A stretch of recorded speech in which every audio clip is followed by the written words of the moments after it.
जी साहब। हिरन फिरे कस्तूरी से पुरसांग, सूंघता फिरता कासी, मुझको आवे हासी। ते मलियान हिरन के नाफे च कह लो या जिथे भी कह लो, हिरन जिन पल्ले भी बज्जा है तो वो सोने का ही है बंदा, सोना जेब च भी पाया तो सोना ही था। हिरन फिरे कस्तूरी से पुरसांग, पूरी संगत है कस्तूरी के नाल। हिरन फिरे कस्तूरी से पुरसांग, सूंघता फिरता कासी, कहता पता नहीं कितों खुशबू आ रही है। ते आओ दे आंदे सूंघता फिरता कासी, भगत साहब आंदे ने, कबीर साहब मुझको आवे हासी। कि यार जात तेरे अंदर तू ही जात हो, जिथे उतदा ते इतदा तेरा अंदर तो तेरी जात ही है। ते पॉइंट और नोट करने वाली गल है कि जो फिर थक उठ के आशिक जो अजूरता हो जाता ना कोई भी, तो फिर वो पिछों आवाज़ पैंदी माशूक के पिछे भी नसे ना बंदा, तो वो दसन वाले फिर गुरु दसते हैं भी यार तू दौड़ तो चंगी लाई है, पर एक बार खलो के वेख तेरे वालों तकदा भी है कि नहीं। हाय हाय तेरी पहली जड़ी मेहनत हो क्या है, वो ते असर भी आया कि नहीं जी। वो फिर अक्सर फानी जहान है वे के एक जगह चीज़ खलोती नहीं रहती, सुभाष साहब भी आते रहे। फना वो चीज़ है कि एक जगह चीज़ नहीं खलोती रहती। शाम पैंदी है ते शाम तो मुराद है कि आशिक दौड़ दौड़ के जो थक जाता फिर साधु के डेरे से जाता, उत्थे खैर पैंदी ढिले तो या किते जंगलों के विच ही जात फिर आवाज़ नदा दिंदी है या ये अंदर लाई बोलता है, वो अगला लम्मा चेर जितों तक रसाई। वो जो नींद विच आके उस जगह ते अपना नथना रखदा धुनी दे कोल या नापे थले सौ जाता है, मूँह तो कबलानता मूँह तो हो जाता, थक उठ जाता है, तो फिर उन्होंने अपने जो खुशबू आती तां देने कि हिरन फिरे कस्तूरी से पुरसांग, सूंघता फिरता कासी, मुझको आवे हासी।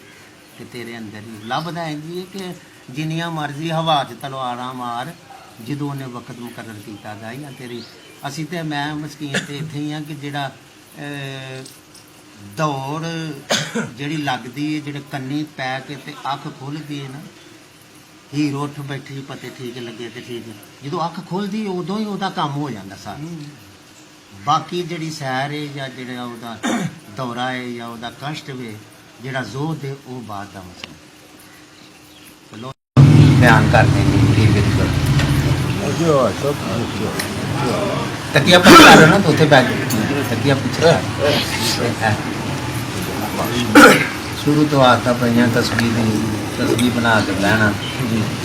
बाबे लिखा है माला मनकियां दी विच हित दाता सर्व समारिया, सभा जीवां दे विच है जान वांगू नशा भंग अफीम विचार। माला मनकियां दी विच हित दाता तिवें सर्ब के बीच समारिया, सभा जीवां दे विच है जान वांगू। कौन जात सभा जीवां दे विच है जान, जान होए तो चुंडी वड्डी है तो दर्द पता लगता है। सभा जीवां दे विच है जान वांगू नशा भंग अफीम विच आ रहा। अफीम हो जी पैदी है तो पता ही नहीं है कि बला है, तो भंग भी उन्होंने घोटना पीना तो फिर उन्हें 14 तबक के कोल लैके जाना सैर।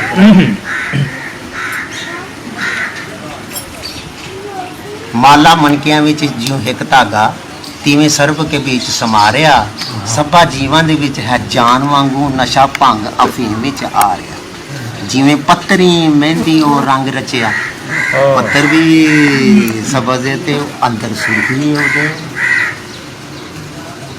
जिवें पत्तरी मेहंदी और रंग रचिया, तिवें जान जहान विच आ रहा, तिवें रिकत शरीर विच सांस अंदर, तिवें जोत में जोत बना।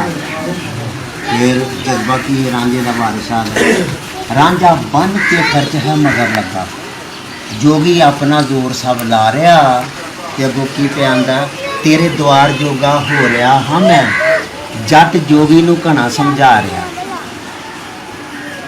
ਕੀ ਸਿੱਧਾ ਲਾਇਆ ਤੇਰੇ ਦੁਆਰ ਤੇ ਮਰਾਂਗੇ ਅਸੀਂ ਜੋਗੀ ਨਹੀਂ ਖੂਨ ਤੇਰੇ ਸਿਰ ਆ ਰਿਹਾ ਵਾਰਸ ਸ਼ਾਮੀਆਂ ਜਿਹਨੂੰ ਇਸ਼ਕ ਲੱਗਾ ਦੀਨ ਦੁਨੀ ਦੇ ਕੰਮ ਤੇ ਜਾ ਬੜਾ ਝੇੜਾ ਹੈ ਕਿ ਦੁਨੀਆ ਦੇ ਉੱਤੇ ਬੰਦਾ ਵਾਂਝਿਆ ਗਿਆ ਤੇ ਦੀਨ ਤੋਂ ਕਾਹਦਾ ਵਾਂਝਿਆ ਪਰ ਉਹਦੇ ਆਸ਼ਿਕ ਦੀ ਇੱਕ ਆਪਣੀ ਫਿਲਮ ਹੈ ਉਹਦੀ ਗੱਲ